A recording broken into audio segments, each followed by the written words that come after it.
अहिंसा के पुजारी और शांति के पुजारी गांधी जी की हत्या की गई थी आज ही के दिन। और आज 76 साल के बाद आज ही के दिन इन्होंने जनतंत्र की, लोकतंत्र की हत्या की है। एक तरह से लोकतंत्र के लिए आज काला दिन है। जिस तरह से इन्होंने गुंडागर्दी करके, सरेआम बेईमानी करके, और किस्मत से वो उनकी बेईमानी जो है वो वीडियो में कैप्चर हो गई। वो पूरा देश आज सोशल मीडिया के ऊपर और मीडिया के ऊपर देख रहा है कि किस तरह से इन्होंने वोटों की चोरी की है और इन्होंने ज़बरदस्ती चंडीगढ़ के अंदर अपना मेयर बनाया है। इशू ये नहीं है कि मेयर किसका बनना चाहिए। चुनाव है, चुनाव में हार जीत तो लगी रहती है, कभी वो जीतते हैं कभी हम जीतते हैं। देश नहीं हारना चाहिए, देश जरूरी है। जनतंत्र नहीं हारना चाहिए, जनतंत्र जरूरी है। पार्टियां आती जाती रहती हैं, नेता आते जाते रहते हैं, मेयर आते जाते रहते हैं। मेयर इंपॉर्टेंट नहीं है। इशू आज ये नहीं है कि हमारा मेयर बनना था, हमारा मेयर नहीं बना। इशू नहीं है कि इंडिया गठबंधन को आज जीतना था, वो नहीं जीता। इशू है कि सरेआम दिन दहाड़े इन लोगों ने इतनी गुंडागर्दी और बेईमानी से आज चंडीगढ़ मेयर का चुनाव जीता है कि अगर इसको पूरे देश ने मिलकर नहीं रोका तो आने वाले समय के अंदर ये देश के लिए बहुत खतरनाक है। 2 साल पहले चुनाव हुए थे चंडीगढ़ के म्यूनिसिपैलिटी के।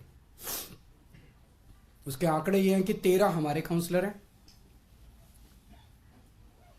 7 कांग्रेस के हैं, 15 इनके हैं और एक अकाली दल का है जो इनके साथ है, तो 16 इनके हैं। 13 हमारे, 7 कांग्रेस के और 16 इनके, टोटल 36 हैं। अभी तक कांग्रेस और हम अलग अलग लड़ते थे, तो 2 साल से जाहिर तौर पे 16 इनके थे, 13 हमारे थे, 7 कांग्रेस के, तो 2 साल से इन्हीं का मेयर और इन्हीं का डिप्टी मेयर बन रहा था। स्ट्रेट कैलकुलेशंस हैं, स्ट्रेट। इस बार इंडिया गठबंधन के तहत कांग्रेस और आम आदमी पार्टी साथ आ गई, तो स्ट्रेट इलेक्शन था। 20 हमारे थे, 16 उनके थे। इसमें कोई बहुत बड़ी गणित नहीं थी, इसमें कोई बहुत बड़ा वो नहीं था। लेकिन शुरू से इनकी नीयत खराब थी, शुरू से इनकी नीयत खराब थी। जब से चुनाव ऐलान हुए, सबसे पहले तो इन लोगों ने प्रिसाइडिंग ऑफिसर, अपनी पार्टी के एक कार्यकर्ता को, अपनी पार्टी के एक ऑफिस बेरर को, पदाधिकारी को इन्होंने प्रिसाइडिंग ऑफिसर घोषित कर दिया। उसके बाद जब चुनाव की तारीख तय हुई, 18 जनवरी को चुनाव था, अचानक 18 जनवरी को इनका पदाधिकारी जो था, ये प्रिसाइडिंग ऑफिसर, ये बीमार, बोला मैं बीमार हो गया, अस्पताल में चला गया और चुनाव इंडेफिनेटली टाल दिए गए। हम कोर्ट गए और कोर्ट से हम लोग तारीख तय करवा के लाए। इस दौरान इन्होंने हमारे और कांग्रेस के काउंसलर्स को खरीदने की, डराने की, धमकाने की बहुत कोशिश की, जैसे कि पूरे देश भर में करते ही हैं। इनकी फितरत है, हर जगह करते हैं। लेकिन किस्मत से एक भी नहीं टूटा और आज चुनाव हुए, चुनाव होने थे, चुनाव हुए। कोर्ट के डायरेक्शंस के बावजूद इन लोगों ने जो बदमाशी की, हम सब देखते हैं कि चुनाव तो हुआ आज, लेकिन जब चुनाव के वोटों की गिनती होती है, चाहे राज्य स्तर का चुनाव हो चाहे देश का चुनाव हो, गिनती के वक्त मशीन का नंबर बताया जाता है, दिखाया जाता है। उसके बाद वोट जब उसको टोटल किया जाता है, मशीन का दिखाया जाता है, भाई किस पार्टी को कितने वोट मिले, सब कुछ दिखाया जाता है। और सारी पार्टियों के एजेंट बाकायदा अच्छे से देखते हैं। यहां भी प्रोसीजर ये था, कानून में ये था कि हर पार्टी का एजेंट वहां बैठेगा और पार्टी का एजेंट को, जैसे दिल्ली में भी एमसीडी के चुनाव हुए, एमसीडी के मेयर का चुनाव हुआ, वो भी बैलेट पेपर से होता है, तो वो सारे एजेंट बैठते हैं, एक एक वोट बाकायदा सभी एजेंट्स को दिखाए जाते हैं। अगर किसी एजेंट को कोई आपत्ति करनी हो, भाई ये वोट इनवैलिड है, तो वो सबको दिखाया जाता है। अगर कोई एजेंट कहता है ये वोट इनवैलिड है, सबको दिखाया जाता है, सब उस पर अपने अपने तर्क देते हैं और प्रिसाइडिंग ऑफिसर अपनी उस पर रूलिंग देता है। एक तरह से क्वासी जुडिशियल वो करता है कि उस पर रूलिंग देता है। इन महाशय ने, जो इनके पदाधिकारी बीजेपी के आदमी थे, प्रिसाइडिंग ऑफिसर थे, इन्होंने आज किसी एजेंट को अपने पास नहीं आने दिया। इन्होंने सारे एजेंट्स को दूर धकेल दिया और खुद ही सारी वोट लेके बैठ गए, और बकायदा कैमरे के अंदर दिखाई दे रहा है कि किस तरह से वोट, जो हमारे वोट थे उनके ऊपर वो टिक मार्क करके उसको इनवैलिड, मतलब 2 टिक मार्क लग गए तो ये वोट इनवैलिड हो जाएगा। वो टिक मार्क करके इनवैलिड करते जा रहे हैं और फिर नीचे साइन कर रहे हैं। कुछ वोट पे मात्र साइन कर रहे हैं और कुछ वोट पे एक टिक मार्क और लगा रहे हैं। वो साफ साफ वीडियो में दिखाई दे रहा है। तो 36 वोट पड़ने थे, 36 में 16 इनके थे, 20 हमारे थे, 16 इनके पड़ गए, 16 इनके पक्ष में पड़े। 20 में से 8 वोट जो हमारे थे वो 8 वोट इन्होंने कैंसिल कर दिए, इनवैलिड डिक्लेयर कर दिए। यानी कि 36 में से 8 वोट मतलब 25% वोट इनवैलिड डिक्लेयर कर दिए। ये कौन सा चुनाव हुआ? पिछली साल जब चुनाव हुए थे तो हमारा 1 वोट इनवैलिड डिक्लेयर हुआ था। तो ऐसा तो नहीं कि हमारे वालों को वोट डालना नहीं आता, वोट तो डालना आता है। पिछली बार भी डाला था, इस बार भी डाला है। इस बार कैसे ऐसा हो गया कि सारे वोट डालना भूल गए हमारे वाले, सारे वोट इनवैलिड हो गए?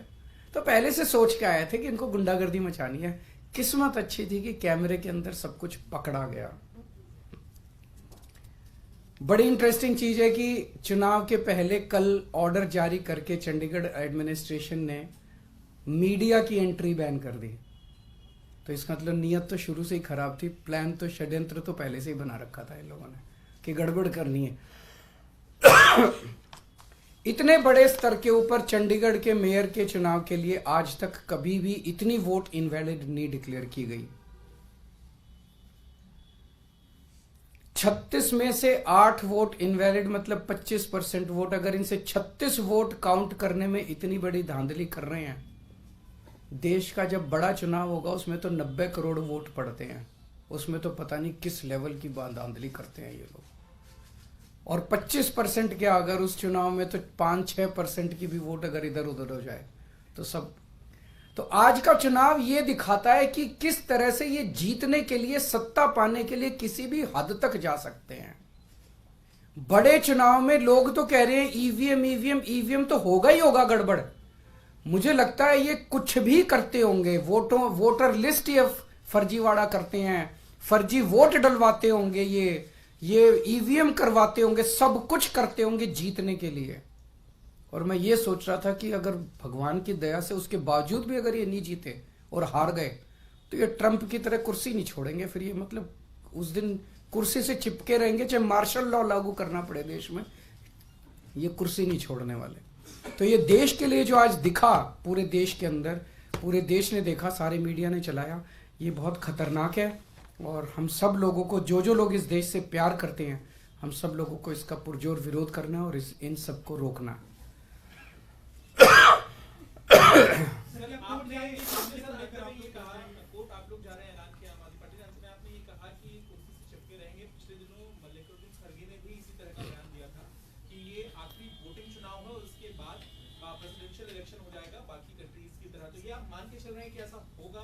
ये सारे जो आसार दिखाई दे रहे हैं ये इसी तरफ इंगित करते हैं कि बहुत बड़े स्केल के ऊपर कुछ तो गड़बड़ है। अगर एक 10 बाई 10 किलोमीटर का छोटा सा शहर चंडीगढ़, उस चंडीगढ़ के छोटे से शहर के अंदर एक छोटे से मेयर का चुनाव, उसके अंदर अगर ये इस किस्म तक, इस हद तक नहीं गिर सकते हैं, तो बड़े चुनाव के लिए तो किसी भी हद तक जा सकते हैं लोग।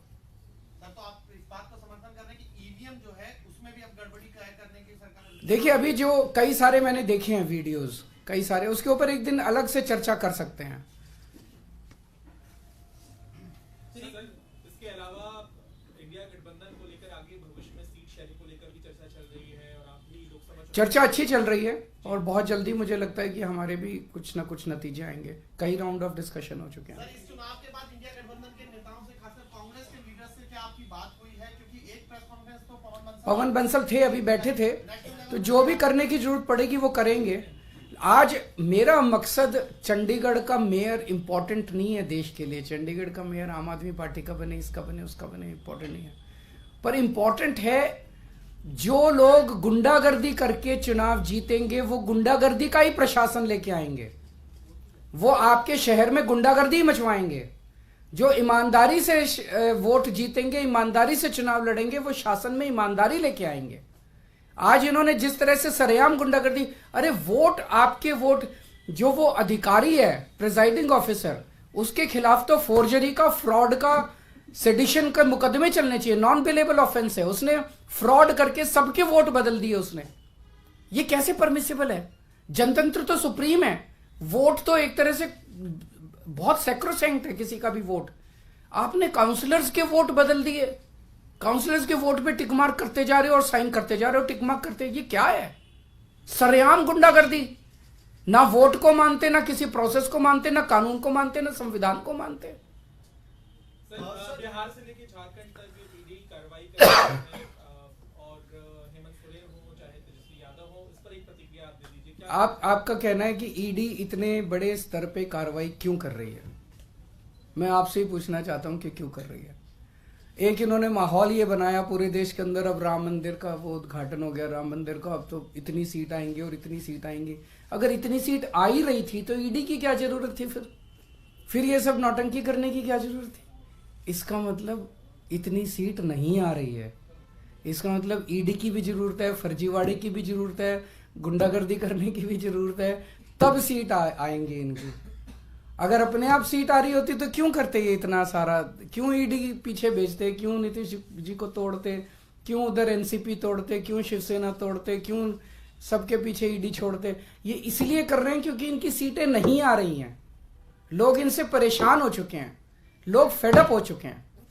इंडिया गठबंधन की सीट शेयरिंग ठीक से हो गई तो इंडिया गठबंधन इनको, आज अगर चुनाव ईमानदारी से हो जाता, इंडिया गठबंधन का सीधा सीधा था, 16 वोट इनके थे, 20 हमारे थे, हम इंडिया गठबंधन की पहली जीत होती।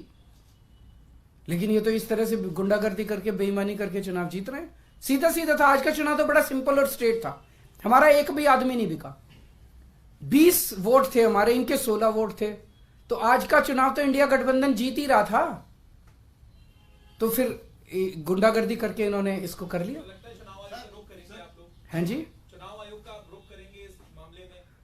क्या इस तरह से आप कह रहे हैं, आशंका जता रहे हैं कि ईवीएम को लेकर भी है और बाकी चीजों को लेकर, लगता है कि वो एक बहुत अलग, बहुत बड़ा मुद्दा है, किसी दिन बात करेंगे आपसे ईवीएम वाला। इसी में एक कंडीशन है, इंडिया ब्लॉक की पिछली बैठक में आप लोगों ने तय किया था कि इलेक्शन कमीशन के पास डेलीगेशन जाएगा और जो वीवीपैट के पर्चियां होती हैं उसको बैलेट पेपर के तौर पर, मेरे ख्याल से इंडिया गठबंधन की तरफ से रिप्रेजेंटेशन भेजा जा चुका है, तो उस पर मुझे उम्मीद नहीं है कि ये लोग कुछ कार्रवाई करेंगे। सर, इस इलेक्शन के लिए जिसको आप कह रहे हैं कि सिर्फ एक चंडीगढ़ का छोटा सा इलेक्शन था, उसके लिए खुद जेपी नड्डा जी ने बधाई दी है और ये कहा है कि प्रधानमंत्री नरेंद्र मोदी की जो लीडरशिप है उसकी वजह से यूटी में जो है इस तरीके का विकास हुआ, जिसकी वजह से आप इंडिया। जेपी नड्डा जी से पूछिए कि 8 वोट इनवैलिड किस बेसिस पे किए उन्होंने।